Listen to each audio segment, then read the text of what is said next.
የሰው ዘር መገኛ የሆነችው ኢትዮጵያ የቀደመ የባህላዊ ዳኝነት ስርዓት ባለቤትም ነች። በኢትዮጵያ ዘመናዊ የፍርድ ቤቶች ከመቋቋማቸው በፊት ህብረተሰቡ የዳኝነት አገልግሎት የሚያገኘው በባህላዊ የዳኝነት ስርዓቶች ነበር። በሀገራችን በተለያዩ አካባቢዎች የህዝቦችን እሴት ባህልና ወግ መሰረት ያደረጉ ባህላዊ የዳኝነት ስርዓቶች አገልግሎት እየሰጡ ይገኛሉ። ከነኚህም መካከል የሲዳማ የዳኝነት ስርዓት የሆነው አፊኒ ሶንጎ አንዱ ነው። በመሆኑም በዛሬው ፕሮግራማችን የሲዳማ ክልል አኩሪ ባህል የሆነውን አፊኒ ሶንጎን እናስቃኛችኋለን። አብራችሁን ሁኑ።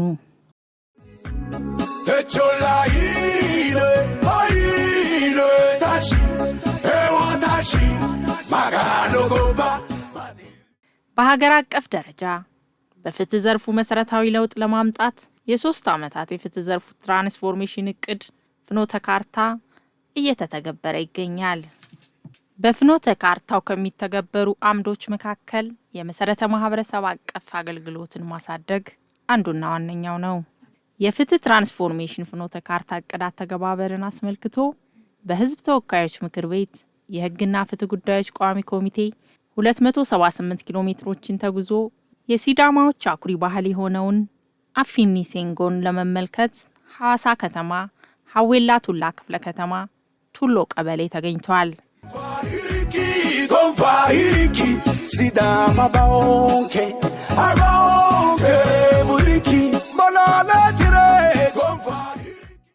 ብዙዎች ለጉብኝት የሚመኟት በተፈጥሮና ሰው ሰራሽ ገጸ በረከቶቿ የምታስደምመው ሐዋሳ ከተማ በኮሪደር ልማትም ተጨማሪ ድምቀትን ተጎናጽፋለች።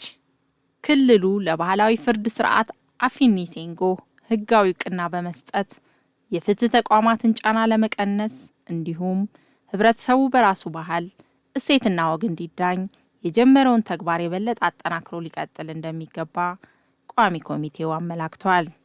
የቋሚ ኮሚቴው አባልና የመስክ ምልከታ ቡድን አስተባባሪ የተከበሩ ወይዘሮ ስመኝሽ ሳህሉ ባህላዊ የፍርድ ስርዓቶች ጊዜን ጉልበትንና ወጪን የሚቆጥቡ አሸናፊና ተሸናፊ የሌለባቸው በመሆናቸው ወግና ስርዓታቸው ተጠብቆ ለትውልድ ማስተላለፍ እንደሚገባ አስገንዝበዋል። በባህላዊ ፍርድ ቤት የሚፈቱ ችግሮች እውነት አላቸው። ጊዜንም ጉልበትንም እንደገና ደግሞ እውነት የሚያወጡበት ስራ ስለሆነ ተጠናክሮ መቀጠል መቻል አለበት። ድሮ ሲወርድ ሲዋረድ የአባቶቻችሁ ታሪክ እውነታን ይዞ የማስታረቅ እሴት እንዲወጣ እናንተም ደግሞ በዚህ ልክ መንግስት እንዲያውቅላችሁ በመደረጉ በጣም ደስተኛ እንደሆናችሁ ገልጻችኋል። አንዱ ተሸናፊ አንዱ አሸናፊ የሚሆንበት አይደለም። ወደ ፍርድ ቤት በምንሄድበት ሰዓት አንዱ አሸናፊ አንዱ ተሸናፊ አይነት ስሜት ተይዞ ቆርሾ እስከታች ድረስ የሚያዝበት ሁኔታ ይታያል። ይሄ ስራ ግን እውነት የሚወጣበት እውነትም መሬት እውነት ታዋጣለች የሚለውን ነገር መሬት ላይ ቁጭ ብላችሁ የምትወስኑት ነገር ነገ ደግሞ ለትውልዱም ያስተምር ስለሆነ ተጠናክራችሁ ቀጥሉ። አፊኒ የሲዳማ ህዝብ የዳበረ የፍርድ ስርዓት ሲሆን ሰማችሁ ወይ ማለት ነው። የሲዳማ ህዝብ የተጣሉ ወገኖችን ለማስማማትና እርቀ ሰላም ለማውረድ ከጥንት ጀምሮ ሲጠቀምበት የቆየና ከአያት ቅድመ አያቶቹ የወረሰውን ስርዓት ሳይበረዝ ጠብቆ በማቆየት ወደ ልጆቹ እያስተላለፈው የሚገኝ ስርዓት ነው። ይህ ባህላዊ የዳኝነት ስርዓት በፍትህ ዘርፍ ትራንስፎርሜሽን ፍኖተ ካርታው መሰረት በክልሉ ምክር ቤት በአዋጅ ህጋዊ ዕውቅና አግኝቶና ለመደበኛው የፍትህ ስርዓት ተጨማሪ አቅም ሆኖ በክልሉ እስከ ቀበሌ ድረስ መዋቅር ተዘርግቶለት የባህላዊ ዳኝነት ስርዓት አገልግሎት እየሰጠ እንደሚገኝ የፍትህ ማሻሻያ ጽህፈት ቤት ኃላፊ አቶ ተፈሪ ክፍሌ ያስረዳሉ። ሲዳማ የበለጸገ የዳበረ የአፊኒ ስርዓት አለው። በዛ ስርዓት ነባር ነው። እነዚህ ነባር ስርዓቶች በሁለት መልኩ አዋጅና ደንብ አውጥተንለት አስጠጅተን ወደ ስራ ገብተናል። አዋጅ 42 ደንብም ተከትሎ ወጥቶለት ወደ ስራ ገብተናል። ሁለት ስራ ሰርተናል። አንደኛው ዕውቅና ሰጠናል። ሁለተኛው ደግሞ አዳዲስ አደረጃጀቶችን ፈጥረናል። ከወረዳ ቀበሌ ላይ የአፊኒ ሶንጎ የቀበሌ አፊኒ ሶንጎ ምክር ቤት አቋቁመናል። ወረዳ ላይ ደግሞ የአፊኒ ሶንጎ ምክር ቤት በይግባኝ የሚያይ አቋቁመናል። በክልል የክልል አፊኒ ሶንጎ በሰበር ውሳኔ የማያደረጃጀታችን አደረጃጀተን ወደ ስራ ገብተናል። ስትራክቸራል ወረታች 44ቱ 37ቱ ላይ የወረዳ ምክር ቤት የማቋቋም ስራ ሰርተናል። ካለ 654 ቀበሌ ውስጥ በ629 አቋቁመናል። እነዚህ ቀበሌዎች ቀርተው ሳይሆን አንዳንድ ቀበሌ ላይ ሁለት አንድ ላይ አድርገናል። ለአስተዳደር እንዲመቸን ከታች እስከ ላይ እንዴት አድርጋችሁ ነው የሰራችሁት ሚል ልምድ እንዲወሰድ ስለምንፈልግ ነው። በአብይ ተመራ በቴክኒካል ኮሚቴዎች ክትትል ተደረገ። እስከ ከዞን እስከ ወረዳ ድረስ የወረዳ ምክር ቤት አባላት ሳይቀሩ በዚህ ስራ ተሳትፈው ድጋፍና ክትትል አድርገዋል። በየደረጃው ያሉ አመራሮች ከገንዘብ እስከ ጉልበት አዋጥተው ይህ ስራ መሬት ረግጦ ህዝቡ ተጠቃሚ እንዲሆን ሰፊ ስራ የተሰራበት መድረክ ነው። አጠቃላይ 1294 ጉዳይ ቀርቧል። 1033 ጉዳይ እልባት ያገኛል። 261 አሁን ላይኖር ይችላል። ይሄን ዳታ ስንወስድ ያለ ነው በቀጠሮ ላይ እዚህ ጋር ማየት ትችላላችሁ። ምን ያህል የፍርድ ቤት ጫና እንደቀነሰ፣ ምን ያህል የመንግስት ወጪ እንደቀነሰ፣ ምን ያህል ህዝቡ ደግሞ ተሰሚነት ኖሮት እዛ እንደዳየ ማየት ይቻላል። የባህላዊ ፍርድ ስርዓቱ ወይም የአፊኒ ሴንጎ መሪ ቲባዲ ልባቶ በበኩላቸው ለማህበረሰቡ የባህላዊ ፍትህ ነጻ አገልግሎት በመስጠታቸውና ችግሮችን በእርቅ መፍታት በመቻላቸው የሚያስደስታቸው መሆኑን እንዲህ ይገልጻሉ። ገሽማኒ ሰገደዶን ከላራዳኖቲ ሀጊድና የናይተ ሀጊድና ንቲኒ ይሄን የሚያክል ሰው ህዝብ ወደዚህ አመራር ወደዚህ መምጣቱ ለኛ ትልቅ ደስታና ትልቅ እርካታ ነው። ለታሪክም ትልቅ ታሪክ ነው። ሶንጎተ ባሪጋ አቲ አፊኒ ሶንጎ የሚቀመጥበት ቀን ነገ ነበር። እለተ ዳግኖ ምሮ ምተዲኮ ይካተ ነበሰረ ሶንጋማን በአይን መታችሁ ቢታዩ ኖሮ አንድ ገበያ ማለት ይቻላል ይሆናል። ወንድ ሴቱን የሚመጣ ሀኩም እንኩጮ አፍሪዳ ነው። ያ ሁሉ ያው ቅሬታ ኖሮት የሚመጣ ነው።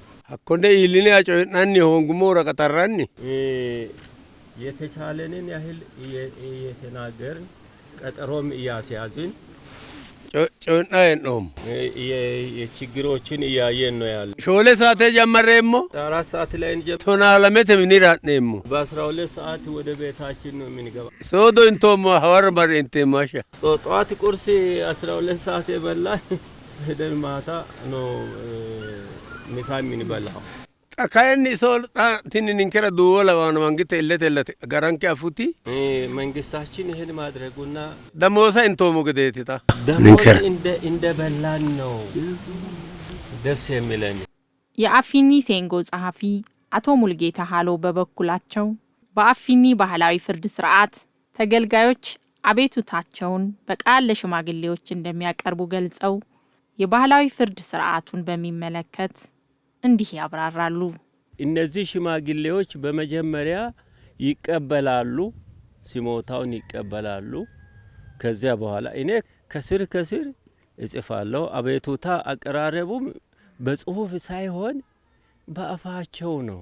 ማመልከቻ እያሉ አያስቸግሩም። ያንን አፊኒ ብለው ያደርሳሉ። አፊኒ ማለት ሰማችሁ ወይ ተብሎ የሰማ ሰው ጉዳዩን ካየ በኋላ ሐሳብ የሚሰጠውን በዛ ጉዳይ ላይ የሚሰጠውን ሐሳብ አዘጋጅቶ ፎርዋርድ ያደርጋል ማለት ነው። 200ም ሲኖር እኔ ነኝ እዛች ጋር ገባለሁ ካለ ቅድሚያ ለተናገረው ነው የሚሰጠው። ይሄ ጉዳይ እዚህ የሚታይ ነው አይደለም፣ መታየት ይገባዋል። ስለዚህ ተጠሪ መምጣት አለበት የሚለው ነገር ይወስናሉ። ተጠሪ ይመጣል። ተጠሪ ከመጣ በኋላ ጉዳዩን እንደገና ሲሞታ አቅራቢ እንዲያስረዳ ይደረጋል። ከዚያ ተነስቶ ውይይት ይደረጋል። አሁንም ክዶ ከተከራከረ ማስረጃ እንዲቀርብ የሰው ምስክር ካለ እንዲቀርብ ይደረጋል። ካልሆነ ደግሞ እዚች ቦታ ላይ በሽማግሌዎች ፊት ይመንልኝ ያረጋግጥልኝ ብሎ ከተናገረ ይሄ ቦታ የሚፈራ የሚከበር ቦታ ነው። በሐሰት ከተናገረ በእነዚህ ሽማግሌዎች ፊት አይቆምም፣ ወደ ቤቱም በሰላም አይገባም። ይፈራና እዚች ቦታ ከተጠራ ይፈራና ከየትም ቦታ ይመጣል። እዚህ ሆነው ደግሞ ተጠርቶም አልመጣ ካለ ማግለል የሚችል ትእዛዝ ያስተላልፋሉ። በሰፈሩ ያለ ሰው ሁሉ ያንን ያከብራል። እኔ ቤቴ አትግባ አትውጣ እስከ ማለት ድረስ ነው የሚደረሰውና ሽማግሌዎቹ ከዛም በላይ የሆነ አክብሮት አላቸው። የባህላዊ ፍርድ ስርዓቶች ከአያት ቅድመ አያቶች የተወረሱና የህብረተሰቡን ማህበራዊ ችግሮች በሰላምና በእርቅ የሚፈቱ በመሆናቸው ስርዓቱንና እሴቱን ጠብቀው ለማህበረሰቡ ተገቢውን ፍትህ መስጠታቸውን አጠናክረው እንዲቀጥሉ የቋሚ ኮሚቴው አባል የተከበሩ አቶ የቁፋ ያስገነዝባሉ። ቤት ያለ ምሰሶ አያምርም፣ አይቆምም። ህዝብ ደግሞ ያለ ሽማግሌ አይሆንም። ትላንትና አያት ቅድመ አያቶቻችሁ ይሄ ትምህርት ተስፋፍቶ ብዙ መዓት ቢሮ ባልተከፈቱበት፣ ውሸት ባልነበረበት፣ ብዙ ቆንጆ ስክሪፕቶችን ባልነበሩበት፣ ሰው አምላኩን ገንዘብ አድርጎ መቁጠር ባልጀመረበት በዚህቹ አነጥላና ሰርዶ ላይ ቁጭ ብሎ ነው ሰላምን፣ ፍቅርን፣ አንድነትን ሲያሰፍኑ የኖሩት። ለዚህ ነው መንግስታችን ህዝባችን በባህሉ መሰረት ሊዳኝ ይገባል። የህዝባችን አባቶች ስላሉ በራሳቸው ቀዬ ረጅም መንገድ ሳይሄዱ ብዙ ወጪ ሳያወጡ የሐሰት ምስክር ሳይገዙ ጉቦ ሳይሰጡ በቤታቸው በሰላማዊ መንገድ በራሳቸው ቋንቋና ባህል ሊዳኙ ይገባል ብሎ ነው ህይወታቸው ወረደው። እናንተ እድለኞች ናችሁ። በጨለማ የተሰራውን ኃጢአት ወንጀል ምንም ምስክር የሌለውን ፖሊስ መርምሮ በቀላሉ ሊያወጣ የማይችለውን አቃቢ ህግ ለፍቶ በቀላሉ ሊያወጣ የሚችለውን በቀላሉ በእናንተ ፊት ይታመናል። እናንተ ጋር ቅድም እንደነገራችሁን እኛም እንደምናውቀው ምንም ውሸት የለም። ወንጀል የፈጸመ ኃጢአትን የሰራ ስህተትን የፈጸመ በእናንተና በፈጣሪ ፊት ወድቆ ያምንና ይሄ ቤት ህዝብ ተመልሶ አንድ ቤተሰብ ይሆናል። እንግዲህ እርቅን ስታደርጉ እንደ ባህላችሁ እባካችሁን ከሰርዶ አትነሱ። ብዙ ታሪክ አለው። ከዚህ ምድር ነው የተፈጠርነው። እዚህ ላይ ነው የምንኖረው። ከዚህ በቀለ ነው የምንመገበው። የምንለብሰውም ከዚህ ምድር የወጣውን ነው። የምንጠጣውም ከዚህ ምድር የወጣን ነው። መጨረሻ የምንመለሰው ወደዛው ነው። የሲዳማ ክልል አፈ ጉባኤ የተከበሩ ወይዘሮ ፋንታዬ ከበደ በበኩላቸው የክልሉ ምክር ቤት የአፊኒ ስርዓት አደረጃጀት እስከ ታችኛው መዋቅር ወርዶ ለህብረተሰቡ አገልግሎት እንዲሰጥ የተጠናከረ ክትትልና ቁጥጥር መደረጉን ይገልጻሉ። አፊኒ ቱባ ባህል በአፊኒ ሴራ የፍትህ ስርዓት ግራውንድ ላይ እንዲደርስ የተደረገበትና በዛ ፍትህ የተዳኙ ሁለቱም በእኩል ተዳኝተው በፍቅር የሚሄዱበት ሲስተሞች አሉን። አሁን በዚህ ሁኔታ ግን ይሄ ከተጀመረ በኋላ የጨመር ነው እስከ ቀበሌ ድረስ እንዲወርድ የተደረገበት ሂደት አለ። ወደ ቀበሌ እንዲደርስ በጀት ከማፈላለግ በጀት ከመጠየቅ ርዕሰ መስተዳድሩ በመጠየቅ 648 ቀበሌዎች ላይ ስልጠና ሰጥተናል።